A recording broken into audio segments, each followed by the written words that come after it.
کہ لوگ شادیوں میں اور خوشی کے موقعوں پر پیسوں کو اچھال رہے ہیں، پیسوں کو پھینک رہے ہیں۔ ان کو یہ بات کی تمیز نہیں کہ دیے ہوئے اللہ کے رزق کا ایسا تماشا نہیں کیا جاتا۔ ہاں، یہ طریقہ نہیں کہ اللہ نے جو تمہیں رزق دیا ہے تم اس طریقے سے اڑاؤ۔ یاد رکھو، یہ پیسہ اڑانا اصل میں تکبر کی علامت ہے، اصل میں تکبر کی علامت ہے۔ یہ جو تم پیسوں کی گڈیاں لوگوں کے سامنے اچھال رہے ہو اپنی عزت بتانے کے واسطے، اپنا رتبہ بتانے کے واسطے، یقین جانو تمہارے خاندان کی بیواؤں کی بد دعاؤں کے تم حقدار بننے والے ہو۔ تمہارے خاندان کے وہ یتیم بچوں کی تم بد دعاؤں کے حقدار بننے والے ہو جو راتوں کو بلک بلک کر بھوکے پیٹ سو جاتے ہیں۔ تم وہ غریب لوگوں کی بد دعاؤں کے حقدار بننے والے ہو جو مسجدوں کے باہر کھڑے ہو کر اپنے بچوں کی اسکول کی فیس مانگتے ہیں۔ تم ان بیماروں کی بد دعاؤں کے حقدار بننے والے ہو جو اپنی چھوٹی موٹی علاج کے واسطے لوگوں سے مانگ رہے ہیں، ان کا علاج نہیں ہو رہا ہے،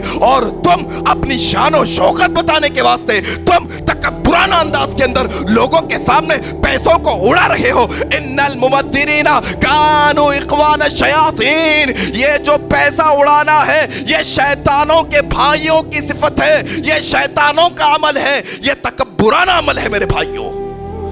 بچنے کی ضرورت ہے آج۔ ہاں، پیسہ ہے تمہارے پاس، دو نا غریبوں کو اپنے ہاتھوں سے، ایک ہاتھ سے دو تو دوسرے ہاتھ کو پتہ نہ چلے، ایک ہاتھ سے دو دوسرے ہاتھ کو پتہ نہ چلے۔